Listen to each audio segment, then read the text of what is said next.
to her engagement proposal, but ignored the red flag. 1 month after the wedding, she saw the behavior change and the verbal, emotional, and mental abuse started. She eventually started experiencing PTSD symptoms. But fast forward, today, Qualamia Collins is a certified life coach who specializes in self-love and healing for trauma. She possesses a bachelor's degree in psychology from the University of Maryland and a master's degree in clinical health, mental health counseling from Walden University. Her style of counseling integrates an unconventional approach with cognitive behavior therapy to facilitate individual and relationship counseling. Over the past 10 years, she has changed the lives of many people from school age to the elderly. Ms. Collins has used her social media platform, writing, and public speaking to reach people and teach self-love and healing. Qualamia is here today to also tell you that she is a survivor. Qualamia is unstoppable. Please help me as we welcome Ms. Qualamia Collins as she shares her story.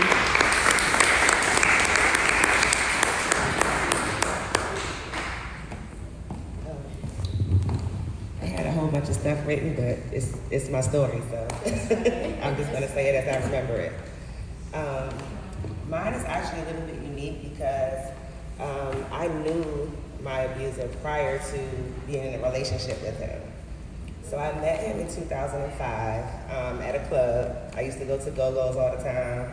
I like Backyard, so that's where I met him. I know y'all know who that is. And, you know, he was kind of, he has like a distinct look. He's like really tall, 6'5", 6'6". I like tall guys. I'm not short myself, so, you know, light skin, he had locks or hair, whatever. It's like a pretty boy type of look.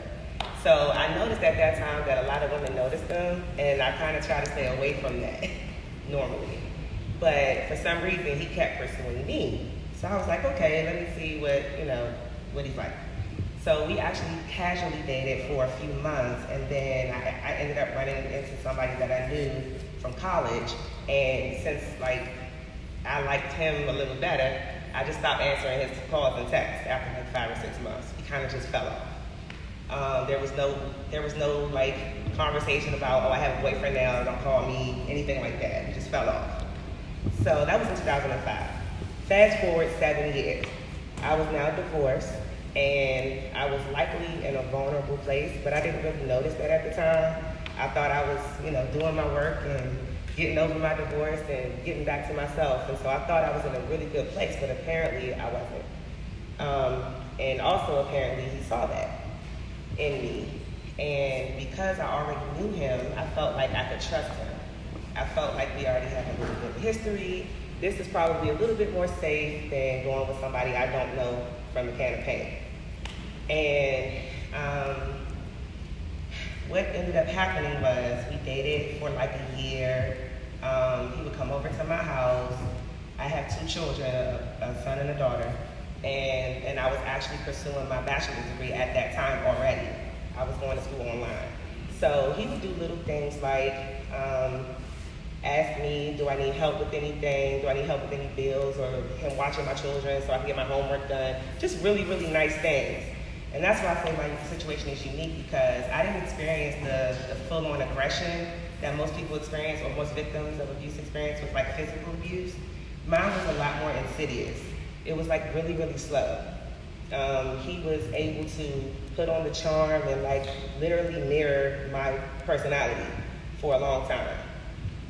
So over a year into our relationship, he proposed, and by that time we were living together. So I accepted his proposal because I didn't have any real reason not to.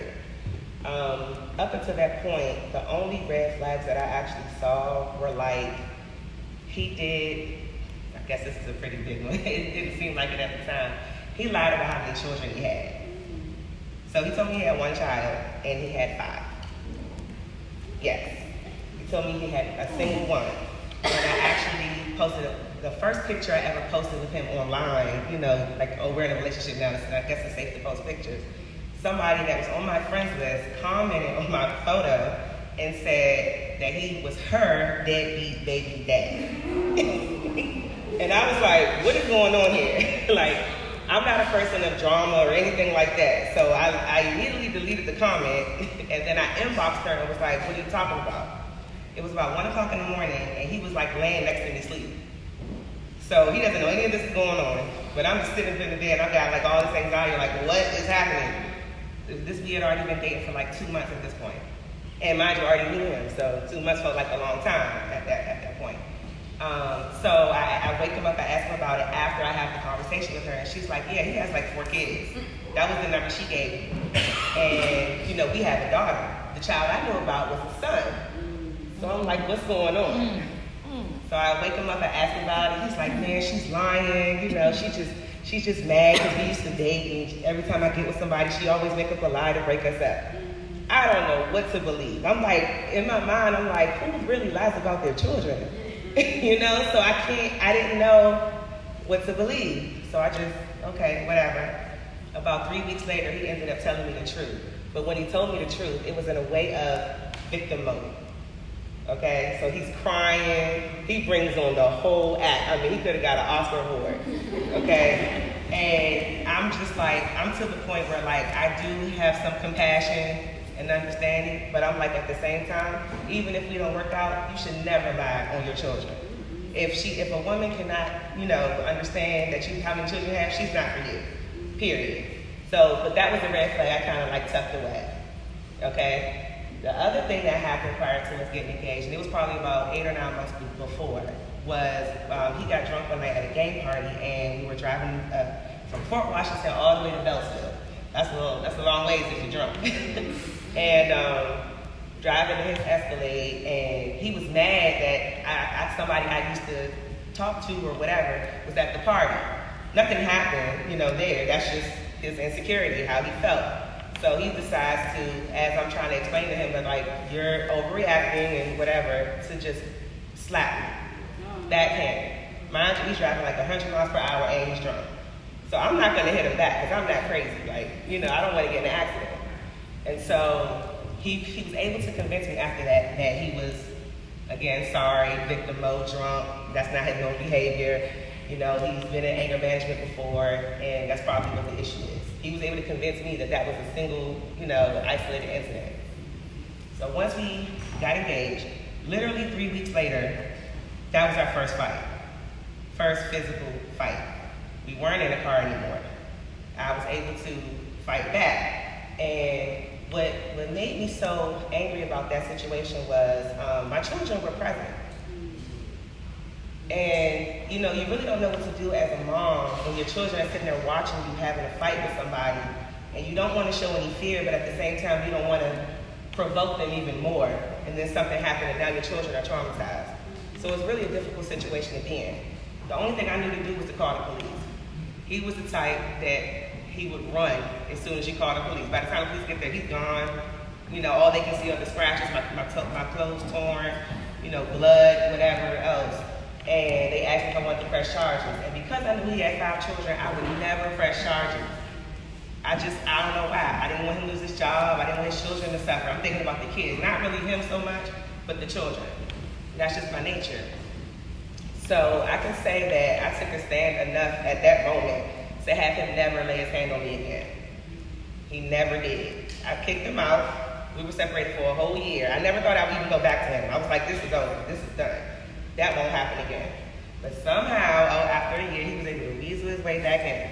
And in my mind at that time, I'm like, why would somebody wait for you for a whole year or pursue you for a whole entire year if they're not serious about change? You know, that was my thought process. I see your face. Exactly. Because all he did was change the way he abused me. That's all he did. It was a manipulation. And he was able to play the part of, you know, now I've changed. You know, I understand what I lost. I'm going to do different. Yeah, you did different, but it was still bad. So I wanted to bring to the forefront, physical abuse is horrible. It definitely is horrible. People lose their lives every day over it. But what people don't talk about a lot is the mental and emotional abuse and psychological abuse that people go through. And that is what I experienced and what almost broke me. I don't even remember how it felt to be hit, to be honest with you. I don't know if it was adrenaline. I probably didn't even feel it. But the emotional pain takes so long to go away. It was even to the point where after we ended up getting married, because I did end up marrying him because I thought he had changed. And, you know, it's like, is the engagement back on? You know, this is a whole year and some change later. He was able to convince me that he did. And instead of like abusing me, it turned to my son. My son is now about to be 16. So at this time, he was about 11 or 12. And my son's father is in his life. So I would tell him all the time, like, you don't have to hit my son. His dad is there. Like, all that's gonna do is cause problems and let his dad discipline him, you know, that type of thing. He didn't care. He just turned it to him. And so that put me in a situation of like, what do I do? Because it's not even directed toward me. And he would always do it when I'm not there, when I couldn't see physically what happened. So it was my son's word against his. And that actually affected my son to the point where he threatened suicide 3 times. I had to end up taking him to PG Hospital and getting him put on a 72-hour hold because of him threatening suicide. And at the time, I was so psychologically messed up, I didn't even know that was why he was doing that. I couldn't even put it together. Financial abuse. This is another one that we don't talk about. He would do things like he had a job, but he would have me paying for things that he should be paying for. Because every time something was due, oh, I don't have it. I'm not allowed to say I don't have it. I have to pay it. It has to get paid, right? So I would pay it, and then I never see it back. This is down to even the wedding. The day before our wedding, the day before, there were all these things he was supposed to pay for. He put all the deposits on everything. That was it. The day before the wedding, he's like, I don't have it. He went and took out a loan, a fraudulent loan. And this is what he told me, because I don't know if anything he told me was true. But this is what I know to be true. He went and took out a loan, found some website or something, and somebody put, you know how like you have to put, because they have to like take $1 out of your account to make sure that that's your account. But the amount was like over $1,000. And they had him write a check for $1,000 to give it back. And I'm like, why would you do that? You don't even know these people. So of course it bounced. And now your account's in the negative, so when you get paid that Friday, all your money's gone. So guess who has to pay for it? Because now we have 100 guests coming from out of town, and you got all this stuff to pay for it, and we can't just call it off. That was how my wedding day went. Having to pay for things that I wasn't supposed to pay for, and charge things on my credit card, not knowing how they were going to get paid back. The financial abuse started probably before that, but that's when I really realized it, and it was a little too late. Another thing that he did financially was he was in a situation prior to us even being together, and he told me like what he wanted to tell me about it, but not the whole thing. And so he was like giving like community service or something like that, and he never did it. So he got arrested, and he was actually arrested on his route, like at work, while he's working. And called me and asked me to get him a lawyer. So I paid $2,000 for a lawyer because, again, I don't want him to lose his job. I know he has child support and 5 kids. I go to his job and talk to his boss and tell him what's going on. And I do everything just going through the motions to make sure that everything's okay, because that's what I do. He knows me to be a fixer, and that's what he exploited about me, right? That's usually what happens. And so it's always, I'm going to pay you back, I'm going to do this, I'm going to do that. But you always end up with the short end of the stick. If your car breaks down, now you don't have the money to pay for it, right? You're in school, but now you can't pay your tuition, right? That's financial abuse. And that's what I went through. So the day, I'm gonna fast forward into the day that we ended up breaking up, because that's when it really came to a head. Probably about 4 months before the last day he was at my home, I had been asking him to move out already. I knew I didn't want to be with him. Like I was like so over it. You're literally just here in person, like but mentally, emotionally, I was done. I was gone. My father passed away in 2016, which was about 6 months into our marriage, and that's when I really noticed that he was emotionally abusive, because there was no emotional support whatsoever. I mean, somebody can look you in the face and you're just crying and sobbing and grieving and they have nothing for you. That's not somebody that you need to be with. And he would actually do things to make it worse. So I went through that, and then I was just done. That was actually 2 years before he moved out. So he was sleeping on my couch for 2 years. This is my husband now, legally. But he was sleeping on my couch, and it was to the point where I couldn't really live my life or do anything that I wanted to do because he was there just to make sure I couldn't do anything. So I started leaving. I would leave my own house. And travel the whole world. I've been to Africa, Dubai, everywhere because he didn't have a passport and I knew he couldn't get there. So I would go places literally just to get away from him. It didn't matter how much it cost or any of that stuff. I just wanted to get away. So I actually ended up having a friend that I knew from high school, a male friend. And he was going through the same exact thing, but we didn't know what it was. We were sharing stories, my girlfriend's like this, I don't understand why she does this. Oh, he does that too. He was giving me the silent treatment. He wouldn't talk to me for 2 weeks at a time, but expected me to do everything cook and cater to him still. It doesn't make any sense. And it just confuses you. And then he would gaslight me and act like it was my fault, right? So I just wanted to stay away from all of it. It was bad. So he found out that I was talking to this person, and that was my safe haven, my outlet that I would go. Because by this time, the 4 months before he moved out, my friend's girlfriend had moved out. So he was a bachelor basically at that point. And she didn't move out, she discarded him. So I was able to learn something from his relationship. And he was actually asking me I think she's a narcissist. We were looking this stuff up, right? Because there's a such thing as narcissistic abuse. I don't know if you guys ever heard of it, but that's what I experienced. You can call it domestic violence all you want to, but it was really narcissistic abuse. So I started looking it up, and he's like, do you think that your husband's one as well? And I'm like, no, he doesn't act like her. Because she has an overt character. And my husband was really covert. He didn't have those, he was antisocial. So I'm like, no, he doesn't act like that, But the more I educated myself and the more knowledge that I got, I was like, oh my God, he's a narcissist. He's a covert narcissist. And this is what I'm experiencing. And so he ended up stalking me and finding out where this person lived at. And he just pulled up and he's like, tell him to come outside. So we don't know what he's gonna do. He's crazy, right? So my friend went and got his gun, of course. And I'm like, okay, I see an episode of Snap right here in front of my eyes. Nope, you're not going outside. Even though I knew that I could be in the path of danger, I still felt it was more safe for me to go outside than him. Now that I think about it, I have no idea why I thought that. He could have done anything. But I just didn't want to put somebody else in harm's way, because it was my situation. So I went ahead out there, talked to him and everything, and I convinced him to leave.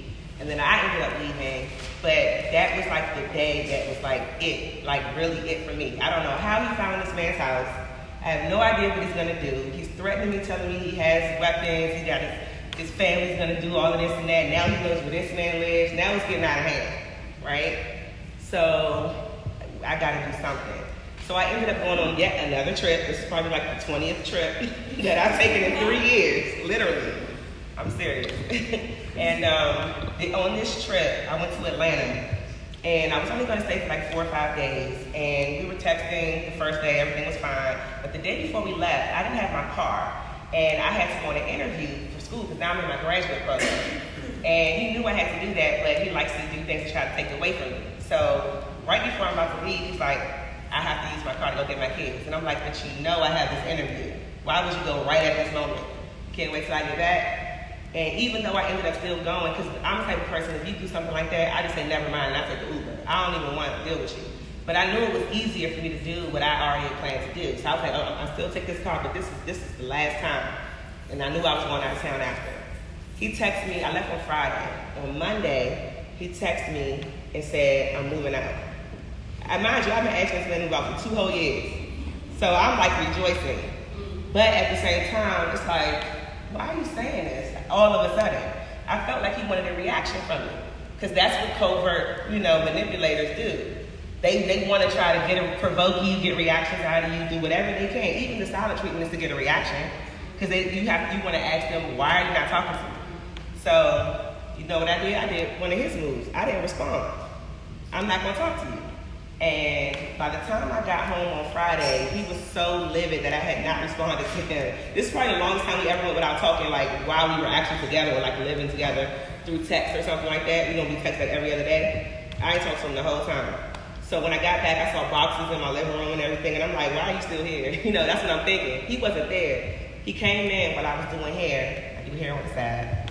And I was braiding somebody's hair, and I had already told her, gave her a wind of what was going on, because I didn't want something to happen when she came back in, and she didn't know about it.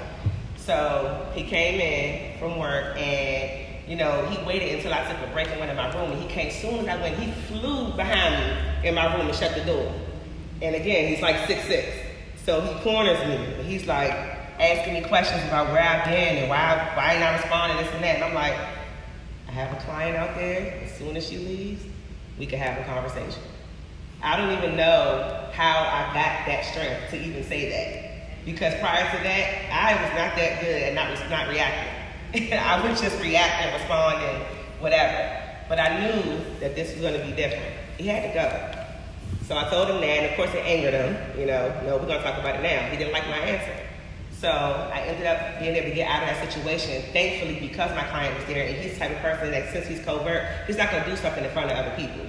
That's just not how he is. So I knew he wasn't going to do anything. So then, while I go back out and do her hair, she's, I'm still trying to let her know this is what he did, just in case, because I don't want to put you in harm's way, in case he come up behind me and do something, I don't know. People are sending me screenshots of stuff that disrespectful things he's putting on social media. So I go to him and I'm like, I don't know if you think because you pay bills in here, you could disrespect me, but you got two choices. You could either respect me and stay where you are, or you can keep disrespecting me, but you got to get the F out. You know what he did? He got up and started packing. That was the last word I ever said to him. Thank you, Jesus. And he left.